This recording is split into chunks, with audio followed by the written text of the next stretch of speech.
el internacionalista y columnista Diario Correo, Miguel Ángel Rodríguez Mackey. Bienvenido. Bien, y la portada del día esta mañana en Correo es una interpretación que ha sido un poco cuestionada, una interpretación hecha por el expresidente Alberto Fujimori. Él señala que luego de la exitosa operación Chavín de Huántar, él se reúne con el primer ministro japonés de ese entonces, y él, un poco agradecido por lo que pasó en la Embajada de Japón, es que incluye al Perú dentro del foro APEC y convence también a otros ministros de que el Perú sea incluido en esta cumbre mundial. ¿Es una interpretación errónea del expresidente? ¿Tiene alguna relación la operación Chavín de Huántar con esto? A ver, Chaviri, cuando tú me formulas una pregunta de esta naturaleza, el imperativo categórico de un profesor de Derecho y de Derecho Internacional, como en mi caso, tenemos que ser objetivos en el balance. Lo que sí es innegable es que en los años 90 es la época del boom asiático. Y el boom asiático tuvo un país que fue en ese momento el país más rico del mundo, no he dicho el más poderoso, que fue Japón. Y entonces la articulación de Japón con los países del Pacífico Sudeste, en el caso peruano, coincidió con que tuviéramos un presidente peruano con origen asiático, que fue el caso de Alberto Fujimori. En las relaciones internacionales, estas cuestiones que tienen estos niveles de amicalidad, producto de estos relacionamientos, a veces hasta de suerte de químicas entre actores visibles, que son los jefes de Estado, etcétera, pueden coadyuvar a generar procesos internacionales para los propios Estados.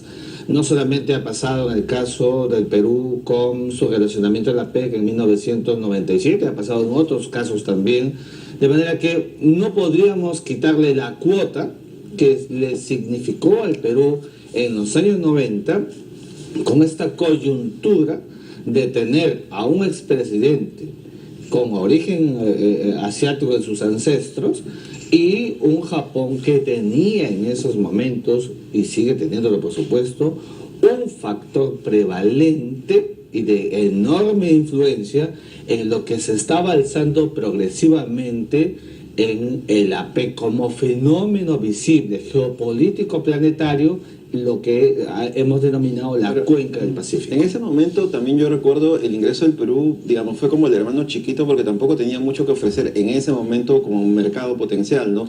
Fue sí, más que todo una cortesía, digamos. Yo creo que sí, porque además también recuerda, y qué bueno que lo digas, Antonio, el Perú tuvo unos años 80 desastrosos, en términos, por ejemplo, de seguridad. Tenemos el tema del terrorismo, en términos económicos, ni hablar, estábamos prácticamente en una bancarrota fiscal, que nadie quiere decirlo, pero era una bancarrota casi como la de José Rufino Echenique en 1851, cuando le dejan el erario el presidente Ramón Castilla y todo el dinero se va por la corrupción de esa época, lo que se llamó la famosa o la denominada prosperidad falaz.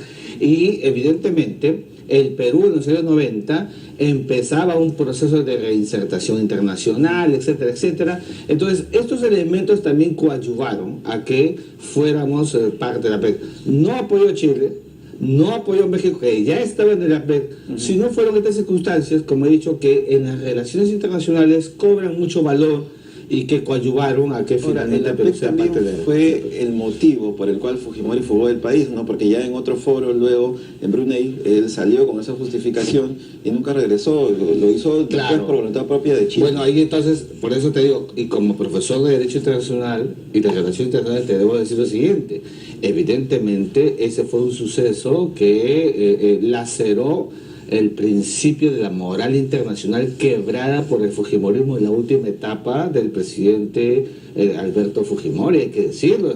Entonces, con una mano, ¿no es cierto?, atas y por la otra desatas lo que bien se puede hacer. Lo que tenemos que ver sobre la PEC, ya que lo has puesto en la mesa, es la visión de Estado sobre un tema en el que el Perú, en el 2008, era presidente Alan García, se produjo esta importante reunión y que ahora comienza o ya comenzó en su etapa preliminar y técnica y que debe abordar importantes retos para la proyección. Ya ha pasado 18 años y evidentemente el hecho mismo de que el Perú sea parte de la PEC ya tiene una carga positiva para la imagen del Perú internacional, para la proyección del Perú, para la proyección de la política internacional, que es política exterior al mismo tiempo, desde el frente interno, que son los intereses nacionales. Ahora, lo que no hay todavía es una zona de libre comercio con el bloque en sí, ¿no? Eso es lo que Ferreiros, ayer escuchaba en una radio, apuntan ahora que va a ser como sede acá, hay una reunión con cancilleres y se espera que más bien el Perú logre acuerdos comerciales con el bloque en sí, ¿no? Que sí, todavía no se y lo que has dicho es muy cierto, Antonio. La externalización de la visión de un Estado en los momentos de la globalización significa que su desarrollo económico está determinado por la cantidad. Cuantos más TLC tenga el Perú va a ser mejor, y los que bifurquen el ámbito de la cuenca del Pacífico serán estratégicamente importantes para la proyección del Perú internacionalmente.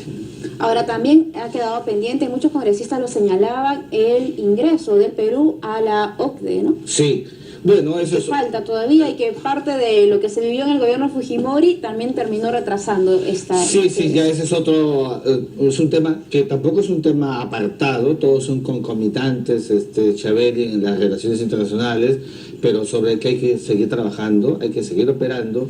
Nuestra diplomacia tiene que ser inyectada de tal manera que estos intereses internos, intereses nacionales, sean muy bien proyectados y finalmente podamos alcanzar los objetivos. Ahora, en Colombia se está a punto de firmar un acuerdo ya definitivo luego del fracaso, digamos, del plebiscito de hace un par de meses. Es verdad, y qué bueno que lo diga Chaveli. La última reunión de La Habana ha dado un resultado con un texto muy importante que, fíjate, está recogiendo más de 500 observaciones formuladas por quienes avalaron el no, que al final fue lo que ganó en el plebiscito del 2 de octubre pasado en Colombia.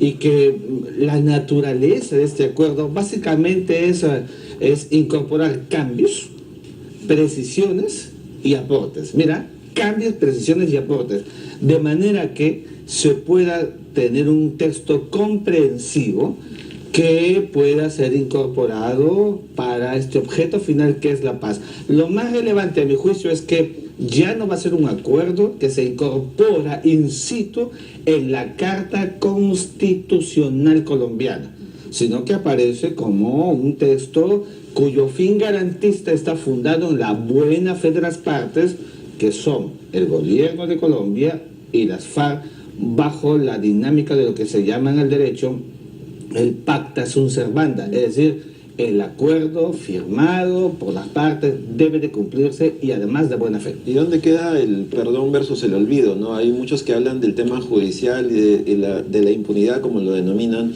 de algunos cabecillas de la FARC, que no ha quedado claro si van a de alguna manera ser sometidos a la justicia o no, ¿no? ¿Cómo queda ese extremo de lo que siente el colombiano de a pie, ¿no? Antonio, tú siempre tocando los temas agudos y hay que decir los temas profundos. Ese es uno de los temas que evidentemente llevó a que haya una propensión por el no, bajo la idea de que la impunidad iba a cundir en Colombia. Entonces, lo que sí se ha establecido ahora son, por ejemplo, lugares donde serán recluidos aquellos que, primero, no digan la verdad, que esto es parte de los acuerdos, y que evidentemente en el acuerdo anterior aparecían un poco la nebulosa, como que esto suerte de cambio, de permuta por restricciones de la libertad no estaba muy claro.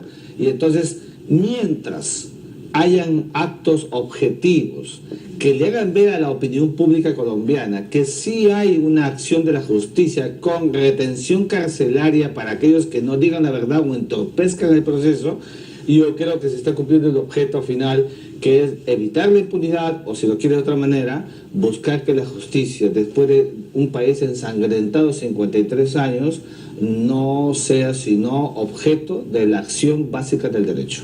Muy bien. Listo, Miguel Ángel. Gracias por acompañarnos esta mañana.